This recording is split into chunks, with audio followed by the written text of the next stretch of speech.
Being an Englishman, and therefore an immense hypocrite, I have a lot of feelings about the Nordic clans who, 1,000 years ago, raped and pillaged their way across the verdant, cigarette-strewn fields of my homeland. A lot of them are concerns that it proves that those who are bullied then go on to bully others theories, which could explain that whole British Empire thing we had going on a few years back, but that's neither here nor there. The fact of the matter is that, at one point, Britain did get rather savaged by those funny northerners with the horns glued onto their helmets. It's a period of history I've always found very interesting, that a bunch of essentially drunk, war-crazed lunatics bought an entire country to heal simply because they were too violent and stupid to do anything else. I suppose another island nation, Japan, must share my interest as they too were invaded by war-crazed nomadic lunatics. Japan, of course, selfishly hogged all the self-defense typhoons and thus escaped relatively unscathed. Yes, Vinland Saga isn't your normal anime. If you've a sprightly passion for observation in your head, you've probably twigged that instead of featuring young men shouting at people in vaguely European fantasy worlds, it's about a young man shouting at people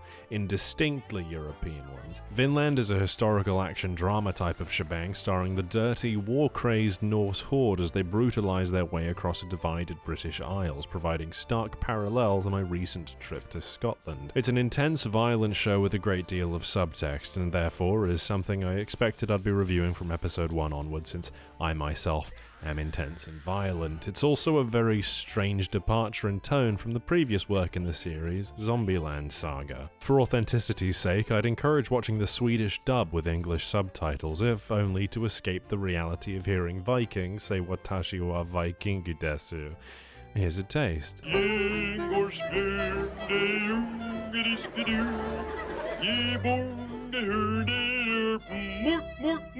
Young Thorfinn is an Icelandic lad, son to one of the greatest warriors the Norse ever knew, Thors, who has since sworn off of violence and instead lives a life of relative isolation in Iceland. It's here he lays out the basic and driving thesis of the show's moral message: you have no enemies, there is nobody it is okay to hurt. Obviously, these are not the words one might expect to come from the mouth of a bloodthirsty Viking, and it's there that Makoto Yukimura, the original mangaka, turns to camera and chuckles whilst winking. Thorfinn, in typical rebellious youth fashion, rather aspires to be like those entertaining, war-loving Vikings he's heard so much about, and so stows away on his father's ship when the poor guy is drafted for the Danish invasion of England, and in fairness, we did have it coming. The draft turns out to be a trap designed to kill Thors, and spoilers, it worked. Thorfinn swears vengeance on the man responsible, Askeladd, by signing on as his groupie, setting off to bonny old England with them and descending into 11 years of living hell, so an about average teenage experience. Vinland Saga seems to be a revenge show first and foremost, one in the vein of John Wick, Taken, or Home Alone 2, and it may come as a surprise to know then that as a revenge show, it's not very good. It may come as even more of a surprise to know that that is entirely intentional. I've always had a push and pull relationship with this kind of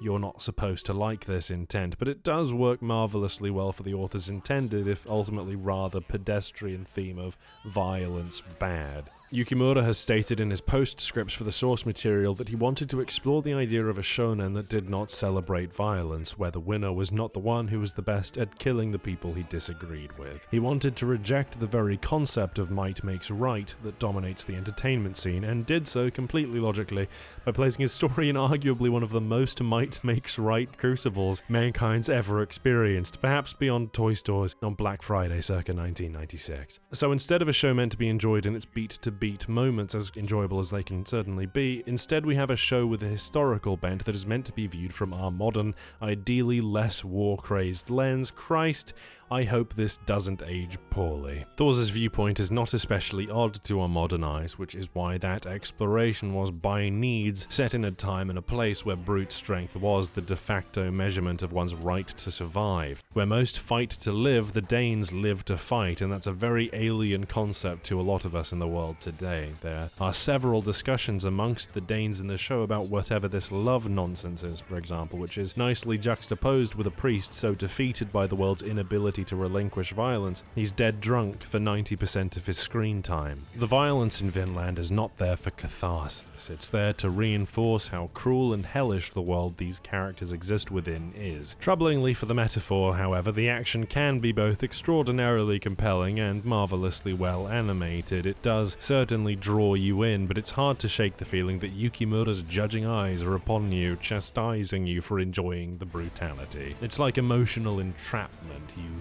see Thorfinn chop someone's head off and go, "Oh, awesome!" and then Yukimura slaps you across the back of the head like he's your big Japanese mum. Vinland Saga's main theme is of the futility of violence, ultimately. The Spec Ops, the line of the anime industry, albeit perhaps less preachy. It's a biblical purgatorial story about escaping the torture of living in Western Europe during the Viking Age for some vaunted land without war and slavery, the titular Vinland. Vinland, by the way, is the actual historical word the Vikings used to describe North America. Thank goodness nothing bad has ever happened there, or else this might be an extremely poignant tragedy. The story's rife with biblical parallels. Vinland is clearly a heaven metaphor, if my previous paragraph didn't make that abundantly clear, but Thor himself is depicted as a somewhat messianic figure, redeeming others through his sacrifice, refusing to fight, all of that good stuff, which pairs perfectly with the fact that the Viking idea of heaven is literally an eternity of ceaseless war. What most see as a hell on earth, the Vikings see as heaven, and what we see as heaven is seen as boring monotony for the Vikings. We know from the outset that even if Thorfinn does kill Askeladd, that revenge isn't going to bring his father back, nor is it going to make him feel any better about what he's had to do over the years as a Viking raider. To further drive the video game references into the ground in these last few paragraphs, I'd call the narrative rather Halo Reachian in a sense. Before it begins,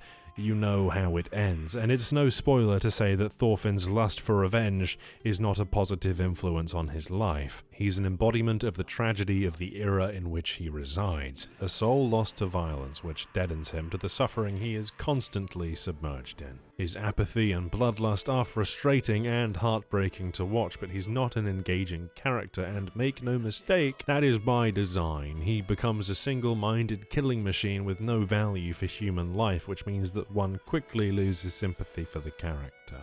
Or at least I certainly did.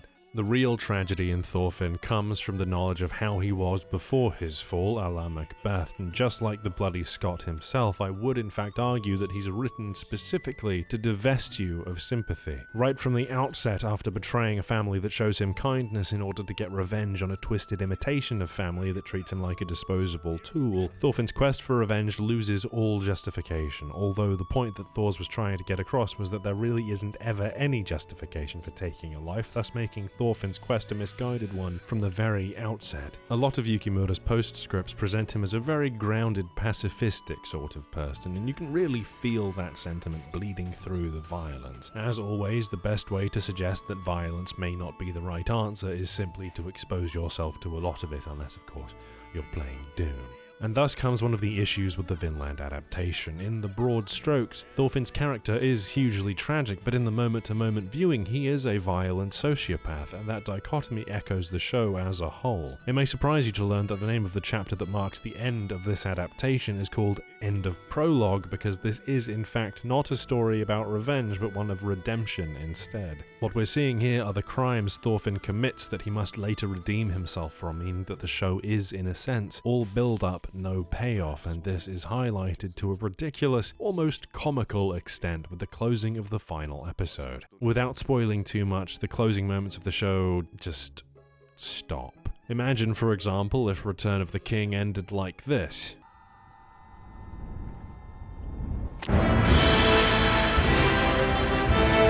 Or if Return of the Jedi ended like this.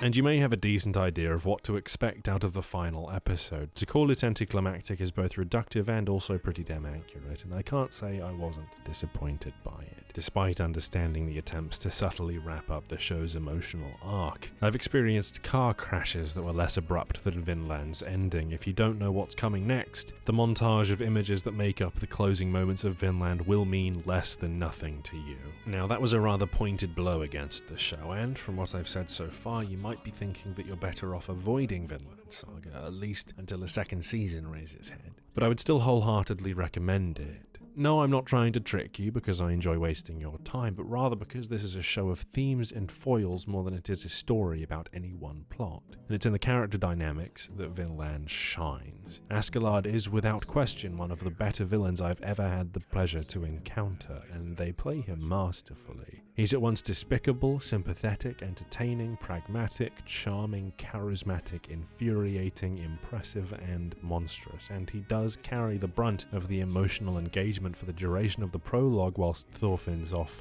setting newborn deer on fire or something.